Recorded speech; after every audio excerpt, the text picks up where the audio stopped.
eu estava vendo aqui, sabe quanto se gasta ano? Né? Vimos que o Bolsa Família aproximadamente beneficia, né, 50 milhões de pessoas e gasta 100 bilhões ano. Né? Eu estava vendo aqui o título com a dívida pública interna, incluindo com o Tesouro Direto, chegou aí no ano passado, né, 2024, aproximadamente a 500 bilhões. Ou seja, 5 vezes mais. Né? E isso aí basicamente está ajudando aí no máximo a 20 mil famílias. Né? Pois é. Então, assim, você vê que também existe um preconceito muito grande, né?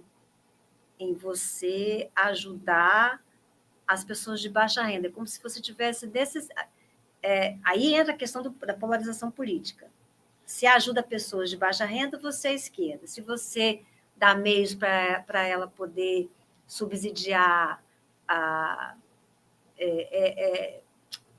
empreendedorismo, você é direita. Então, você também tem a questão da dívida interna, você está falando. Você não tem só a questão de investimento na população, você também tem a questão de investimento Não, porque com a própria infraestrutura. São dois programas de transferência de renda. Sim. Né? São dois programas de transferência de renda. Né? Ou seja, tanto a questão do Bolsa Família, transferência de renda, quanto o pagamento de juros da dívida pública interna, o Tesouro Direto, transferência de renda. Sim. Então, a questão é, quem precisa mais dessa transferência de renda? Sim. Né? Será que são essas famílias Sim. de baixa renda? Elas recebem o quê? Recebem 100 bilhões ano. E aqueles que, em tese, não precisam de nada, né? Ou seja, já tem bastante, recebem 500 bilhões. Vivem só de investimento. Ou seja, recebem 5 vezes mais, com um número bem menor. Então, você veja que é algo que não faz muito sentido se você for pensar. Né? Você está fazendo uma equivalência, eu entendi, concordo. Equivalência aí entre esses dois programas de transferência de renda. Quem precisa mais?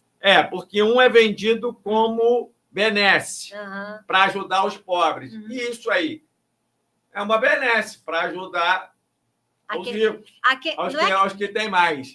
E ainda tem uma questão... Só que não é visto dessa forma.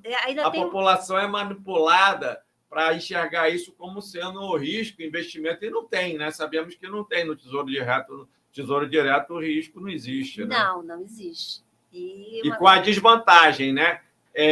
Quando você coloca no Bolsa Família, e o mercado interno brasileiro é 90%, né? Você desenvolve a economia. Sim.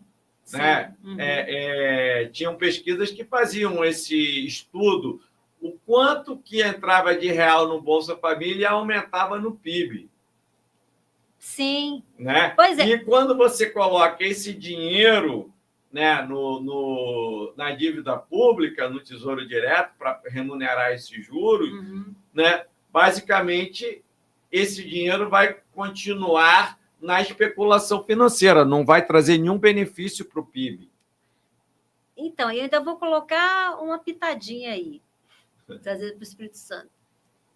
Como é que você classifica o fundo soberano? Está mais de R$1 bilhão. Para onde vai esse recurso? Entendeu? Então, é respeitável. E cadê... o que segura para que esses investimentos não faça, pelo menos, não traga essa discrepância, que você falou que está no topo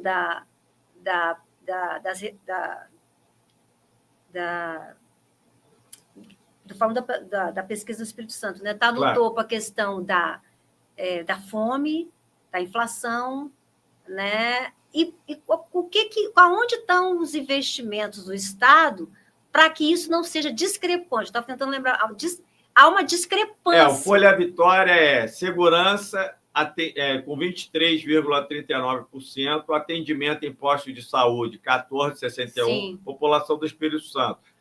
Atenção a pessoas em situações de rua, 10,22%, né? O meio ambiente, 10,6%, Mas teve um índice que você falou da fome. Educação... Não, isso foi na nacional. Nacional. Então, nacional. Então se a gente...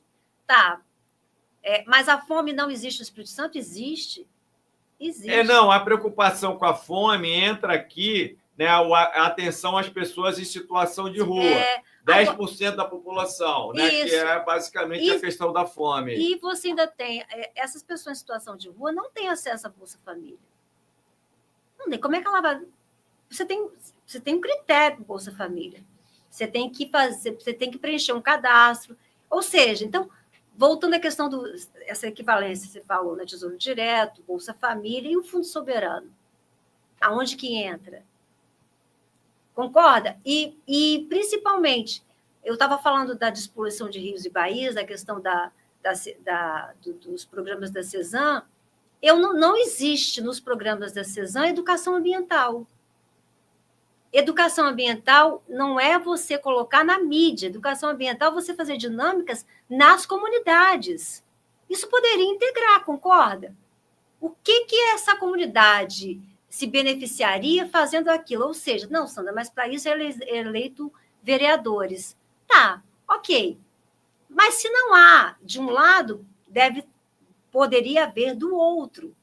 Eu estou falando isso porque eu bato tanto nessa tecla, é tão importante, que o presidente da CESAM, como eu viajei, fiz essa viagem internacional, fiz questão de fazer, e eu conheço o gestor que fez toda a despoluição do Rio Tejo, que hoje o Portugal é um cartão de visita mundial, né? O doutor Carlos Manuel, ele recebeu lá o presidente da CESAM, me mandou uma foto. Eu falei, que bom que ele traga soluções para isso.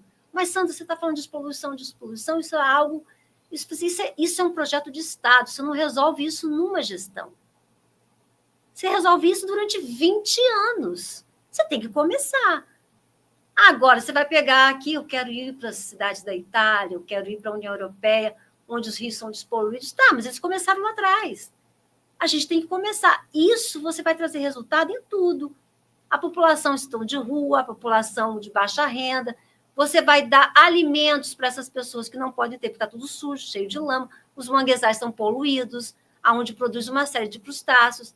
Né? Ou seja, e a gente ainda tem um dado aí, que nós não falamos aqui, é a especulação imobiliária nas áreas ambientais. Isso está acontecendo.